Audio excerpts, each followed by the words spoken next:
For 33 years, Alan Hall has insisted he is not Arthur Easton's murderer. But going through police documents, I recently came across a statement I had not seen before. It dates from 2009 and it's from a former police officer who worked on the original murder investigation. His name was Graham Zool. Can you recall Graham Zool at all? I heard the name, but I don't remember the guy. I never had any personal dealings with him. I'm with Greg Hall, and we have Graham Zool's statements in front of us. Graham Zool says in 2000, he was working as a security manager at a supermarket chain where Alan Hall was employed. Graham Zool says it was discovered Alan hadn't disclosed his conviction for murder on his employment application form. A disciplinary meeting was called, attended by Graham Zool, Alan Hall, and the store manager I've chosen not to name. I'm reading here from Graham Zool's statement.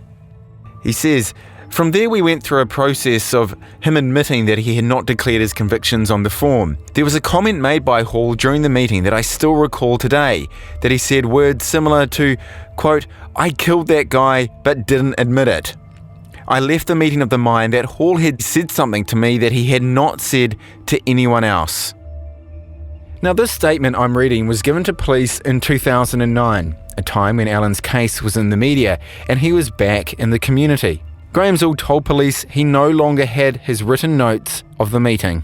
Greg, so what's your response to this statement from Graham Zool?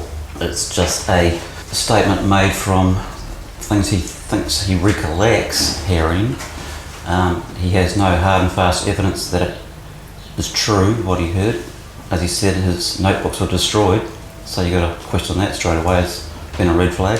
Graham Zool says the day after the meeting, he did contact Howard Police, but he's declined to speak to me about his conversation with Alan. But there was another person at this meeting, the store manager, who I've not been able to track down. But in 2009, police did contact him, and he said he couldn't recall Alan, the meeting, or any admission of guilt. What does Alan say about this alleged admission? From my understanding, he says he denies it, flatly denies it. So I think I'd believe Alan over Graham Zool with his lack of evidence here. It's just his say-so with no witnesses or written evidence to back up. I mean, you'd understand people saying, well, you're his brother, of course you would say that. Yeah, that's true. Inquiry, right? I mean, if somebody convicted of murder had neither previously admitted it, and a former police officer is saying, he did actually admit it to me, I can see why the police would pursue it. So you're not convinced? No. It's like so many other pieces of evidence in this case, one with two different compelling interpretations. Have you or your family ever doubted Alan's claims of innocence? Oh, no. The question is, who do you believe? From Newshub, this is Grove Road. I'm Mike Wesley Smith. For the past year, I've been investigating a home invasion and murder that happened on a quiet suburban street in Pakeha on the night of October 13th, 1985. This is evidence that wasn't known at the time of the last appeal. There has to be an appeal. But I always stated right from the outset that I didn't believe it. The day he was convicted, I didn't believe it. My name is Alan Hall, and I was wrongfully convicted of the murder of Arthur Easton. There is something else that has long bothered me about Alan's claims of innocence.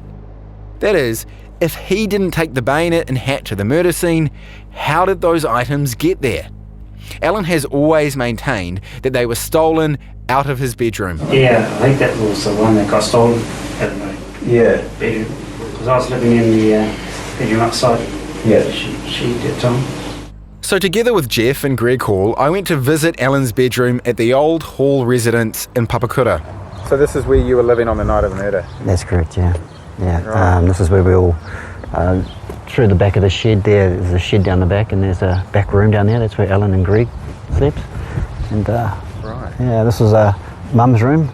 Another family lives there, so Jeff goes up and knocks on the door. And so we're just doing a documentary here, And I'd be just revisiting the home if I could. So we just do outside. We're just doing a few things. So, is it possible just to go for a walk around your house? The house still looks as it did in 1985, a solid brick family home with tidy gardens, including out the back, where Greg and Alan's sleep out was located. The owner lets us in. It's changed a lot. What was once a bedroom is now filled with gardening tools, a lawnmower, but Jeff sees an old reminder. See this cable here? We laid that. That was there's a telephone cable and we laid it down and went inside that little room over there, and it came out and we could have like an intercom and we could talk to inside. It was from this room the Hall family says Alan's bayonet and hat were taken. Was there any evidence of that burglary having taken place? Were the windows jimmy? No, that's the other strange thing about it. It's like someone had to have access to that room, and there's only one person I know of has had a free rein in that room for about 3 hours, undisturbed by himself. The person Greg is talking about was a friend of his that for legal reasons we will refer to simply as James. Greg says he first showed James Alan's bayonet in September 1985, a month before the Easton murder. When I showed those bayonets, he just as a curiosity, he said, take a look at these things, what do you think? And Jeff Hall says he remembers the day when James was over at their house. He says James spent around 3 hours alone in Alan's room. I remember vividly standing just out here, actually, playing out here and waiting, just doing a few things, just waiting for to come out of the store. And when he did, he sort of he's normally very chirpy and very friendly and talked to, oh hey, yeah, hey this. But when he came out of the store, he walked straight out of the store. He looked at me like this. He was carrying a bag and he just walked straight into the house and totally out of character. Yeah, I think he sort of had connections with people that I wouldn't connect with. Yeah, so how do you think it then, say if this theory is right, that he takes the items, how do they then find their way into the hands of the prime suspects? Those prime suspects are the men the Hall family believe are responsible for the murder. They say James was an associate of theirs. Yeah, that is the place of work where he worked at. It was suspect used to drink in the public bar upstairs and he used to work downstairs in the bottle store. Right. Yeah, so there could have been interaction there. I never saw it, but you can only two people in the same building at the same time quite often. Now, on any objective assessment, the Hall family's burglary theory involving James is problematic. James has flatly denied their belief, and the Hall family never actually saw him take the items. There is also no proof he ever handed them on to the men the Halls say were involved in the murder. But that's the only sort of plausible link, you know, from those items leaving that room to turning up on being left at the Easton's property. Now, there is another possibility that has occurred to me along the way. Perhaps the bayonet owned by Alan wasn't the one that killed Arthur Easton. Remember, there was no forensic evidence linking the murder bayonet to Alan. The only link was Alan's own identification of it.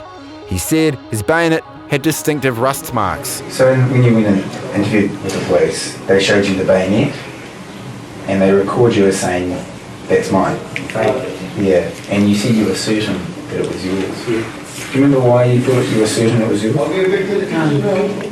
Deep inside my duty. But Alan is not an expert. He was an amateur collector. I wanted to know if an expert could identify one bayonet from another of the same model. In newspaper reports, police estimated that around 300 of this model of bayonet had been imported into New Zealand in the previous 2 years. 1996 bayonet. Right. Obviously it's a bit earlier, it's got unit markings and everything all over it, but basically... It was time to talk to a bayonet dealer. So Shane, I'll start by asking you, how did you get into this business? 5 generations of military in my family, dating back to about 1840. This is Shane Abercrombie. He owns a military memorabilia store in Auckland. As he told me, there's been generations of his family involved in wars going way back. And got shot in the leg in the New Zealand Land Wars and shot in the face in the Crimea War. Shane's store is filled to bursting with helmets, medals, war paintings, uniforms, and yes, bayonets.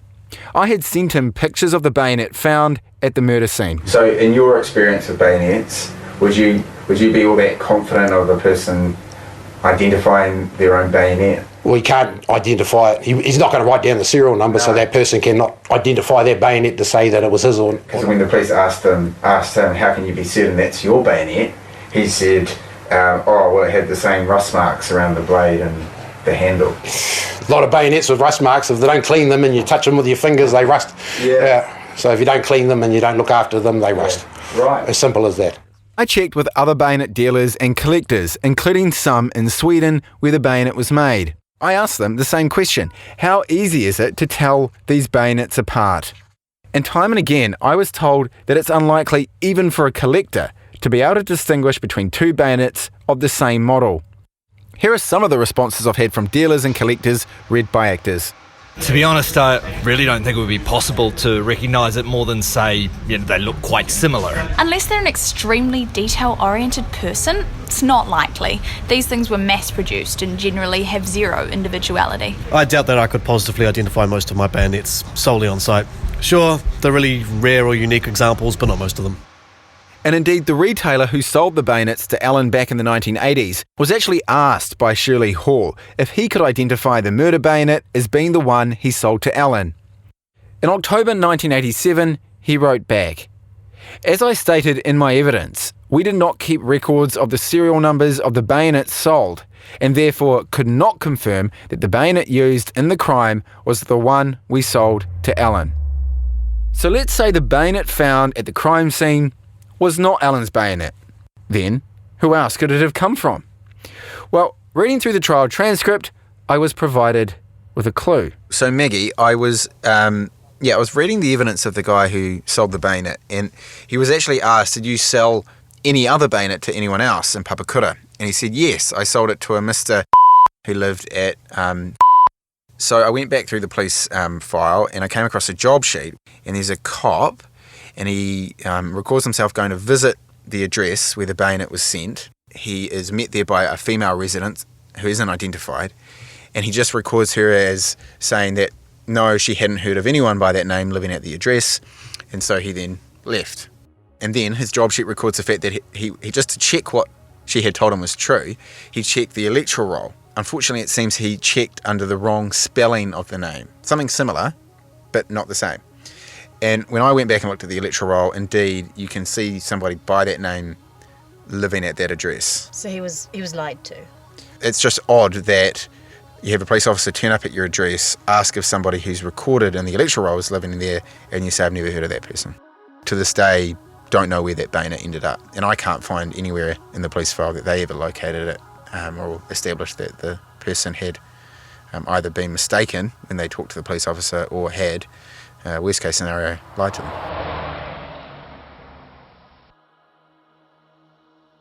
Of course, there may be no substance at all to this line of inquiry. But to me, if Alan's case is looked at, this could be a legitimate avenue of inquiry.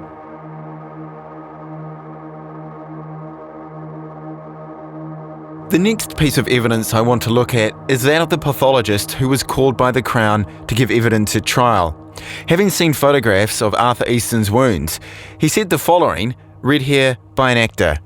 The location and direction of the wounds would be easier to explain if the knife was held in the left hand in a dagger grip, with the sharp edge of the blade towards the holder's wrist. Remember, Alan Hall was left-handed. I'm talking to forensic pathologist Dr. Fintan Garavan. To be able to talk about left versus right is a nonsense. You can look at any one stab wound and you can come up with X amount of scenarios that could have caused that stab wound. And whether or not a person is left-handed or right-handed is irrelevant.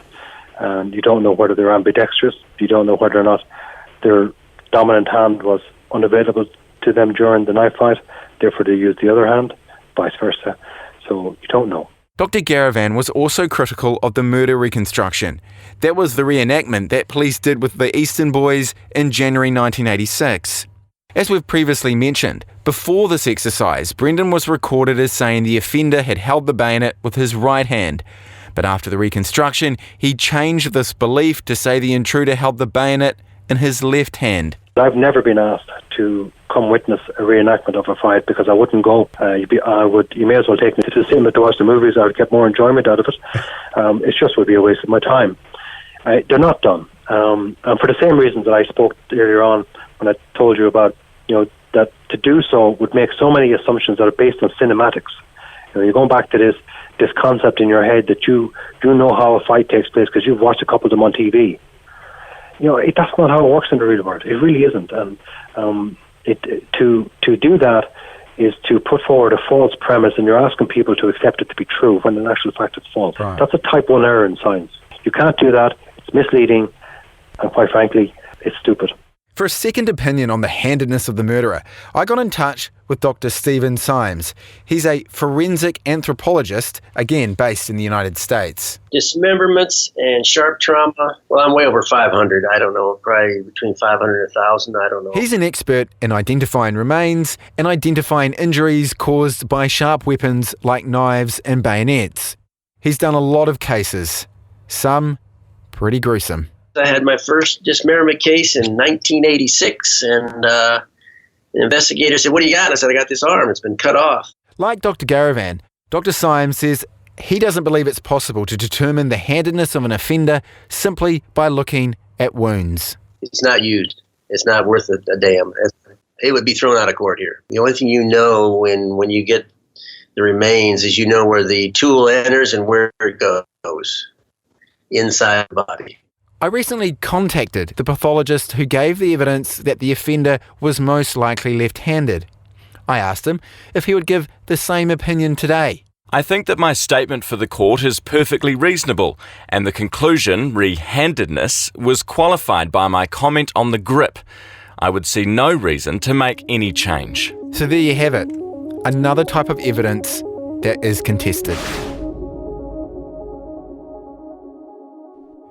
Okay, the final question to look at, the question of motive. It's important to note that legally, when prosecuting a person for murder, prosecutors do not have an obligation to provide a motive. But it's still a worthwhile consideration. Why would Alan Hall go to the house on Grove Road and kill Arthur Easton? Had you ever broken into a house? Did you ever do this? No. As mentioned in a previous episode, at trial, Alan's lawyers argued that Alan had no motive for murder. But then, what type of behavioural characteristics would the offender likely have? Psychologists for over 100 years have studied patterns of behaviour. This is Professor David Cantor from the University of Liverpool, a man who created the field of investigative psychology and indeed gave it its name.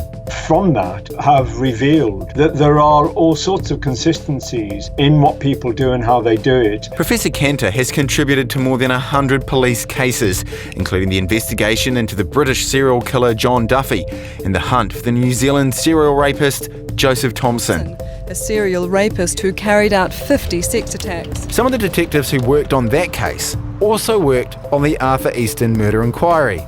Given they respected his opinion, I would ask Professor Cantor to take a look at the Easton homicide.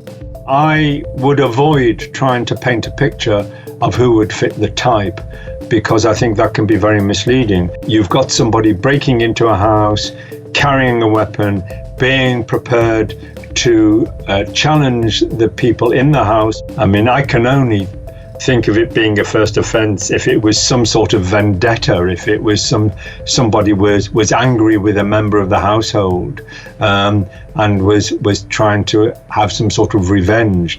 Did you know the Eastons? No. Alan's not known to be a violent individual, and he's not known to carry a weapon around with him defensively. Just at the most elementary level, there doesn't seem to be any basis in thinking that he was the culprit. Tying an individual into this crime solely on the basis that he had previous ownership of the bayonet and the hat seems to me remarkable. So if not Alan, then who? somebody who's a serial burglar, as most burglars are, would check out the scene, would look around at vulnerable properties or properties where they thought there may be something worth stealing. Someone likely to live nearby. It would also fit in with the individual not living too far away. They would come back to an area that is relatively easy for them to get access to and from which they can get back to a safe location. Someone who had aggressive tendencies, a fighter. Very few burglars are prepared to stand and fight. Once somebody is aware that they're present, they'll get away as soon as possible. So somebody is prepared to take on the resident in a house that they've got into. That individual will be known to have that sort of propensity, will be known as an aggressive individual, as somebody very confident about his physical abilities, and then possibly actually enjoys a fight. And someone who habitually carried a weapon like the one produced by the intruder after he was shoulder charged by Mr Easton. That is part of the lifestyle of the individual, that they carry a weapon apparently hidden in some way, and if challenged, think that pulling the weapon out will give them an edge in that particular fight. It's become part of certain subcultures. So that would be part of it, of carrying a knife within that sort of process. Back in episode 2, I spoke to the cop I referred to as Police Officer 1, and he told me there was a subculture on the streets of Pakeha at the time of the killing. The young and up-and-coming gang prospects would have certainly been armed. Dead giveaway, the one leg rolled up is generally a sign of being tooled up. So based on the behavioural characteristics outlined by Professor Cantor, he says the offender likely lived locally, had a history of burglary, would have been known to police, known to be aggressive, confident of his fighting ability, and part of a subculture in which carrying a knife for protection was commonplace, so perhaps a member of a gang. I've only met Alan once, but this list of characteristics definitely doesn't describe the Alan Hall that's been described to me by family, friends, lawyers and colleagues. There is, of course, only so much that can be actually covered in a podcast like this. If Alan wants to get the chance to argue again that he is innocent, after all these years, he will need to go back through the courts. And for that, he'd need a new legal team. What are your thoughts, Jeff, on the meeting today? It feels like it's a fresh beginning. It's April 2018, and Jeff Hall, Alan's brother, is on his way to his first meeting with Alan's new lawyer, Ron Mansfield, and private investigator, Tim McKinnell. I mean, Alan's had great lawyers in the past, but this team has something special. The amount of high quality evidence coming through, it amazes me. Justice can't be done without the truth. Alan Hall's family said it was time to move on from the problems of the past. It's so much dejection in the years past. We're going into it a little bit apprehensive. To the possibilities of the future. I feel with the team that we have now, with Tim, there's new life in the case, and it's something that's becoming alive.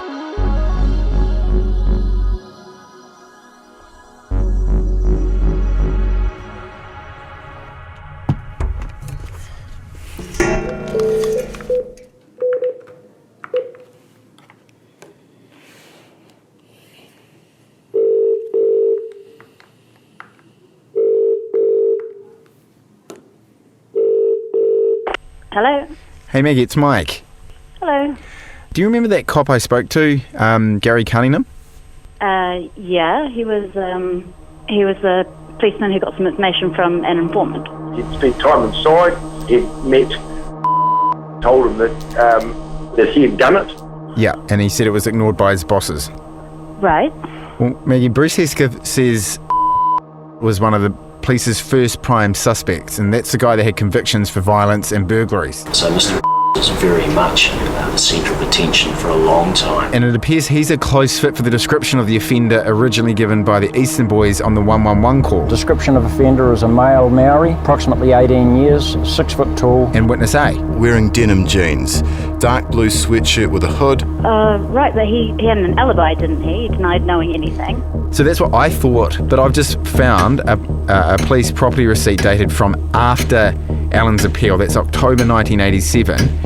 And it appears as if this guy has signed as taking ownership of a blue jersey and blue jeans. Well, where did they come from? Well, they're the jersey and jeans that police confiscated from that address associated with... Okay, so... Well, both the jersey and that pair of jeans were found with blood traces on them. And the jeans had A-type blood on them. That's Arthur Easton's blood type. And so, did the cops ever ask him about it? Maggie, I don't think they ever spoke to him about it.